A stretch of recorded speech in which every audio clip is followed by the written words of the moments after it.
প্রক্রিয়াটা না, এটা রাষ্ট্রপতি সাংবিধানিকভাবে ইনি পদত্যাগ করতে চাইলে অথবা স্বাস্থ্যগত কারণে যে কোনো কারণে চাইলে তার সেটা অপশন আছে, কিন্তু আমরা তো জানি না। সরকারের কোনো পদক্ষেপ নাই এখানে, সেটা তো সরকারের পক্ষ থেকে তো আর কিছু বলা হচ্ছে না। আপনি নিজেই বললেন যে এটা একটা গুঞ্জন শোনা যাচ্ছে, তো গুঞ্জন তো গুঞ্জনই, আর এটা যদি ঘটনা হয় সেটা তো আমরাও দেখব। আপনি বললেন যে এটা একটা গুঞ্জন, গণমাধ্যমে আসছে, হতে পারে আপনারা রাষ্ট্রপতিকে জিজ্ঞেস করতে পারেন,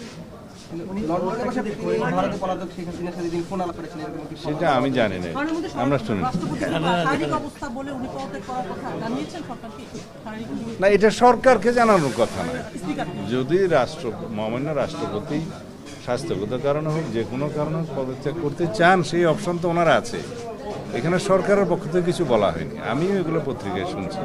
আর তিনি যদি পদত্যাগ করতে চান সাংবিধানিকভাবে সেটা মাননীয় স্পিকার বরাবর পদত্যাগপত্র দিতে হয়, এইটুকু নিয়ম আছে, জানি, এর বাইরে কিছু জানি। এখানে সরকারের পক্ষ থেকে কিছু বলা হয়নি, আমিও এগুলো পত্রিকায় শুনছি। গণমাধ্যমে আসছে, হতে পারে আপনারা রাষ্ট্রপতিকে জিজ্ঞেস করতে পারেন, সরকারের কোনো পদক্ষেপ নাই। আবার আপনারা পত্রিকায় দেখছেন যে গুঞ্জন শোনা যাচ্ছে ইত্যাদি, আমিও শুনছি, এটা ওনাকে জিজ্ঞেস করতে হবে।